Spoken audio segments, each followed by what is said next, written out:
Bagaimana cara Persebaya menyala di Yogyakarta? Persebaya sukses membekuk PSM Yogyakarta dengan skor telak 0-3. Kemenangan ini merupakan 3 poin kedua mereka sudah ditangani oleh Bernardo Tavares. Laga yang mempertemukan Van Astel dengan Tavares menyimpan banyak taktik yang menarik untuk kita gali. Lalu, seperti apa pertarungan taktik kedua tim?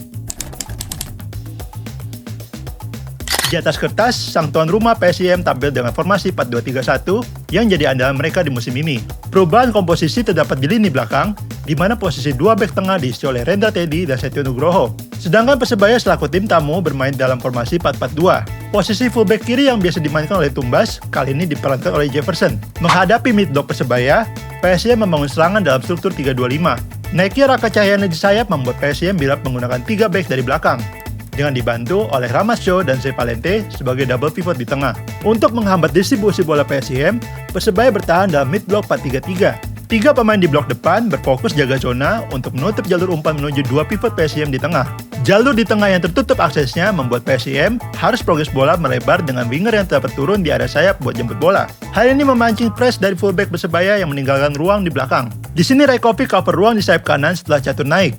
Sementara, Galih Freitas mengikuti pergerakan Ramasho untuk menutup jalur umpannya di half space. Walau pasif di depan, namun Persebaya dapat bertahan secara agresif saat bola mendekati area sepertiga pertahanan mereka. Perpaduan overload dan pressing agresif dilakukan di ruang sayap untuk merebut bola.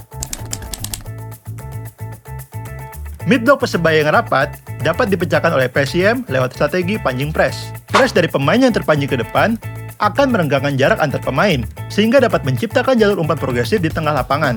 Jarak pemain dari lini kedua yang renggang memudahkan PSM untuk mengakses pemain yang ada di antar lini hingga mengembangkan serangan di tengah.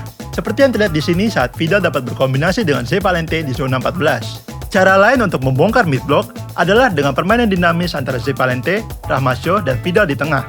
Di sini Zepalente bergerak melebar dari posisinya untuk menarik Rivera dari tengah. Kemudian diikuti dengan turunnya Vidal dari antar lini yang menarik Rajkovic ke depan.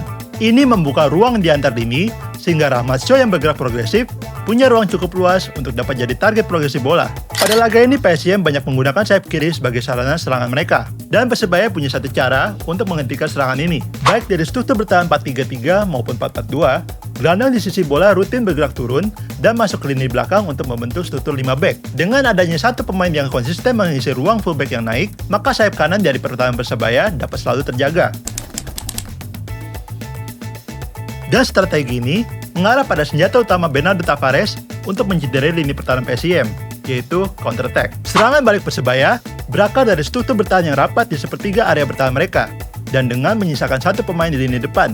Dengan bertahan secara overload atau perorangan di kedua area flank, ini dapat menyulitkan PSM untuk progres bola. Sementara pressing dari Persebaya di area ini dapat menghasilkan momen serangan balik. Seperti momen serangan balik di sini yang berasal dari wide defending. Counter cepat dilakukan dengan umpan diagonal ke Bruno Moreira yang berusaha mengeksploitasi sisi jauh. Gol pertama yang dicetak oleh Galih Freitas berasal dari strategi bertahan dengan overload di sisi bola. Jarak pemain yang berdekatan memudahkan untuk counter press dan mempercepat proses serangan balik. Pergerakan Moreira di dalam kotak penalti menggeser lawan ke kanan dan membuka ruang kosong di half space yang dapat dimanfaatkan oleh Galih dengan muncul ke ruang tersebut. Sejak babak kedua, strategi counter attack dari Bernardo Tavares semakin mengancam, di mana banyak momen didapatkan dari taktik pressing di tengah. Bermain sebagai striker, Malik Rizaldi tidak dilibatkan saat Persebaya bertahan di area dalam. Hal ini sengaja dilakukan untuk menjadikannya sebagai otot serangan terdepan saat momen counter attack terjadi. Strategi mid press ini yang membuat Persebaya bisa kill the game lewat gol solo run dari Rahmat Irianto. Dari struktur 4-4-2, Persebaya bertahan dengan mid block yang menjebak pemain PSM dengan press di tengah. Bola yang berhasil direbut kemudian dibawa sendirian ke depan oleh Rahmat Irianto. Meskipun terlihat dikepung oleh 4 pemain, namun 2 pemain di kedua sisi yang cenderung pasif saat transisi bertahan membuat Ramasho praktis berdua sendirian di belakang. Gerakan meliuk-liuk Rahmat Irianto sukses mengecoh penjaga Ramasho hingga bisa cetak gol ketiga yang mengunci kemenangan Persebaya di laga ini. Gimana menurut kalian? Apalagi yang bisa kita pelajari dari laga ini? Terus mendapat kalian di kolom komentar di bawah. Jika kalian suka video ini, jangan lupa klik tombol like, subscribe, dan nyalakan lonceng notifikasi agar tidak ketinggalan video terbaru dari The Game Changer.